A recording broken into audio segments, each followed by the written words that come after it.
But an offense is against the chanting of the holy names of the... Yesterday, we were talking about the importance of self-purification before we go out in the world to distribute the mercy of the Lord. Janma sarthaka kori, karapara upakar. And Srila Prabhupada has emphasized both. Once Prabhupada said, serve now, samadhi later, when he saw some lethargy in people. And Prabhupada also said, it is wonderful to save the world, but one should save oneself. So, what is that we have to do to save ourselves or purify our heart? What does that mean literally? You will see the conditioned soul is covered by the gunas, namely tamaguna, rajaguna and sataguna.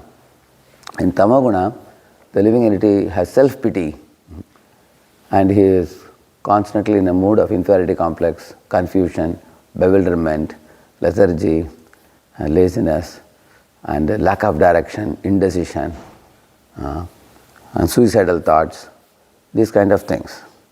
In Rajoguna, one is competitively driven and greedy and eager to prove oneself to be superior to others. I am better than others. And in such a mindset, a living entity is violent towards other creatures. And in Sattva-guna, it's a very good platform. Nevertheless, there is a desire for liberation from miseries.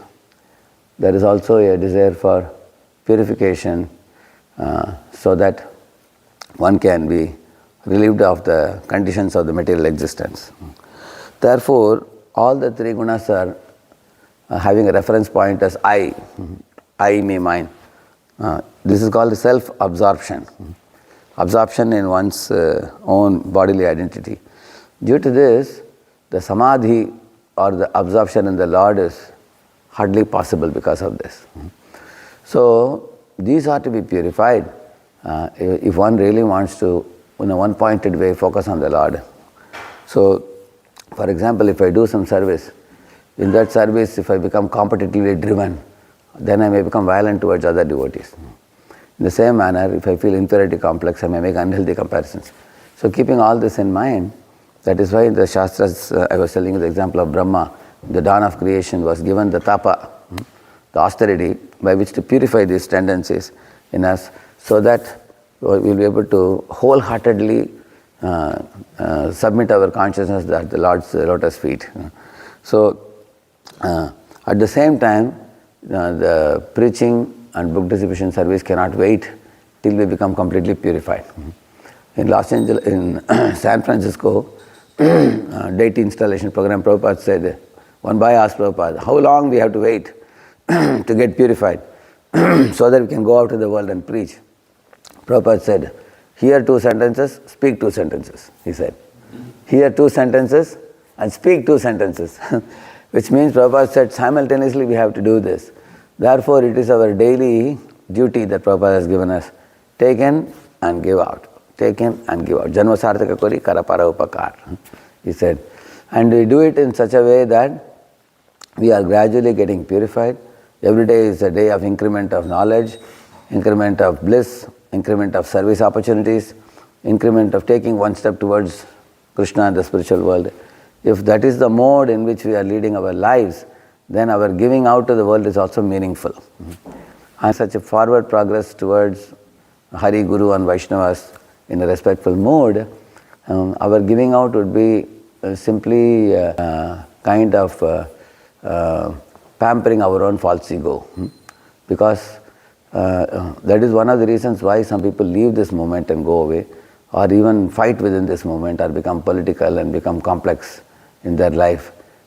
Because without purifying, they wanted to become very big devotees or famous devotees.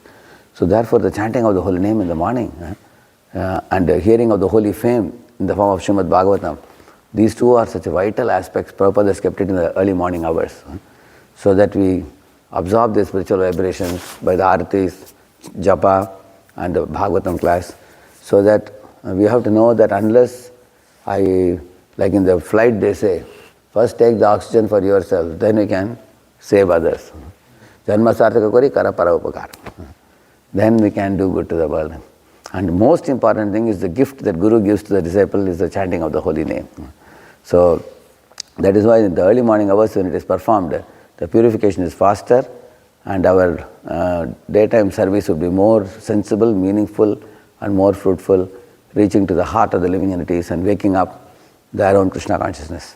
Harinam Prabhu ki. Let's offer our humble obeisances unto all the Vaishnava devotees of the Lord who are just like the trees, ocean of mercy, full of compassion for the fallen conditioned souls. Pancha kalpatarubhyascha kripa sindubhya evacha patitanam pavanebhyo vaishnavebhyo namo namaha anantakoti vaishnava vrindaki Vaishnava Thakur Srila Prabhupada ki Namacharya Haridas Thakur ki. So today is the happy appearance day of our Vijay Prabhu. Vijay Prabhu is turning 69. So far from praying for Vijay Prabhu, we need blessing from Vijay Prabhu in our lives. One of the most rock steady devotees I have seen in my life since his LA days, and daily going out on book distribution and reaching thousands and thousands of books. Yesterday I was telling him the WSNL, you all may be aware, World Sankirtan Newsletter. It has been a rock steady magazine.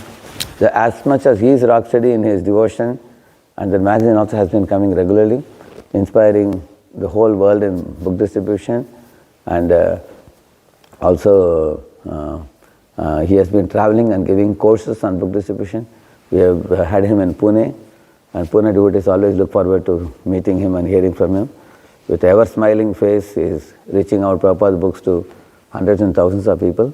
So let us chant one Maha Mantra and pray to the Lord that may his example inspire all of us and all the world in becoming a part of Prabhupada's mission and becoming serious devotees following in his footsteps.